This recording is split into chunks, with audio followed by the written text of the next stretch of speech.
Friend, நம்ம இப்போ திருநெல்வேலி சொதிக்குழம்பு வைக்க போகிறோம். அதற்கு தேவையான பொருட்கள் இது வந்து பாசிப்பருப்பு. இங்கே பாருங்கள், ஒரு 150 கிராம் இருக்கும். ஒரு டம்ளர் 150 கிராம் பாசிப்பருப்பு.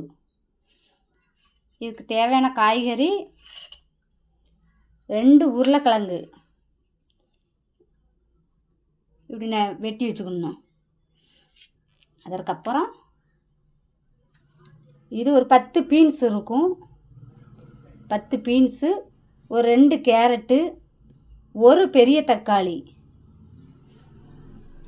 இது ஒரு 7 பச்சை மிளகாயை, இது காட்டமாக இருக்கும் அதனால் ஒரு 7 பச்சை மிளகாய் எடுத்து வச்சுக்கணும். ஒரு 2 பல்லாரி பெரிய வெங்காயம் எடுத்து வச்சுக்கோங்க.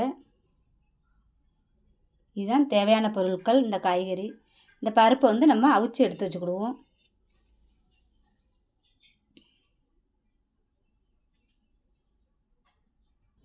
இந்த ஒரு தேங்காயை அரைச்சி பாலும் 2வது பாலும் எடுத்து வச்சுக்கிடுவோம்.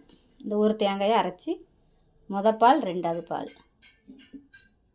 எடுத்து வச்சுக்குவோம். இப்போ நம்ம தாளிக்கிறதுக்கு இந்த குக்கரை அடுப்பில் வச்சுருவோம்.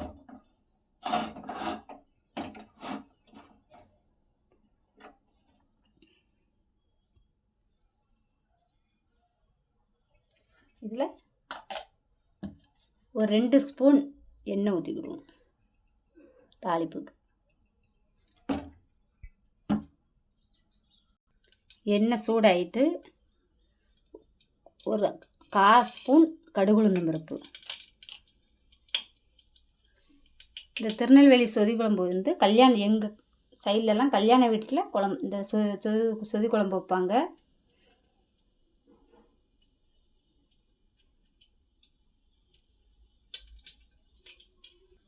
இல்லை 1/4 ஸ்பூன் ஜீரகம் தாளிப்புக்கு. சூடாயிட்டு பெரிய வெங்காயத்தை போட்டுக்கிடுவோம்.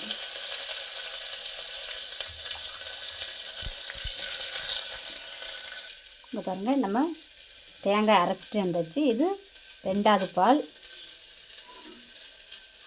இது வந்து பால். 2 திருப்பா பால் எடுத்து வச்சுருக்கோம் ஒரு தேங்காயில். இப்போ எல்லா காய்கறியுமே அள்ளி போட்டுக்குவோம்.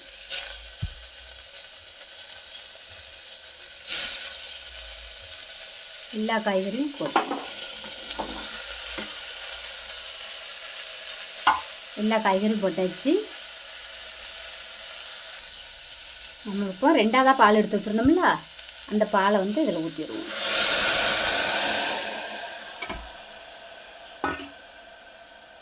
இந்த பாசிப்பருப்பு நம்ம அவிச்சு வச்சுருக்கோம். இங்கே பாருங்கள், இந்த பாசிப்பருப்பை நம்ம அவிச்சு வச்சுருக்குறோம். இதையும் அதில் போட்டுருவோம்.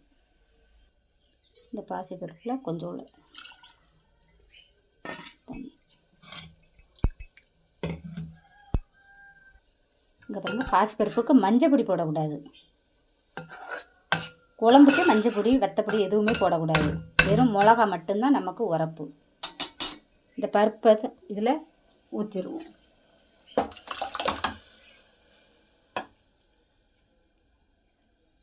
திருநெல்வேலியில் வந்து இது ஃபேமஸ்ஸு, இந்த சொதி குழம்பு. இதற்கு தேவையான அளவு உப்பு.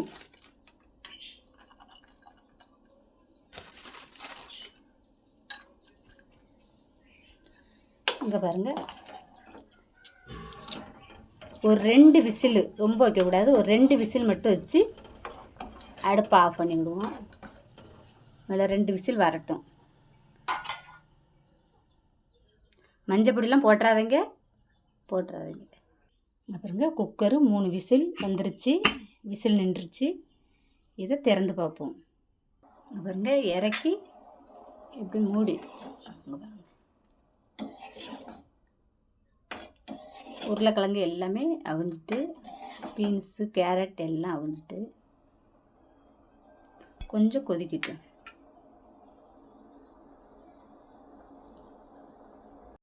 இந்த பாருங்கள் நல்லா கொதிக்குது.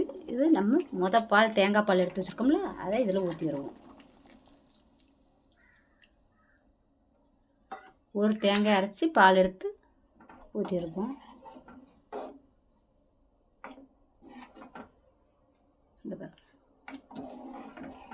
இது இனிமேல் கொதிக்கக்கூடாது, லேசாக முறை கட்டி வரட்டும், நம்ம இறக்கிடுவோம். திருநெல்வேலி சொதி குழம்பு ரெடி.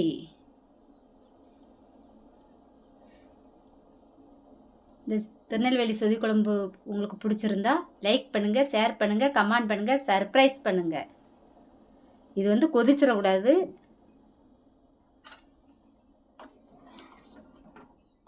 இங்கே பாருங்கள், காய்கறிலாம் அப்படியே முழுசு முழுசாக இருக்கா.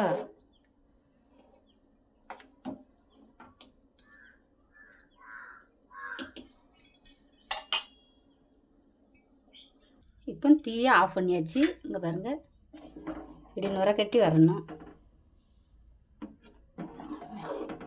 இங்கே பாருங்க,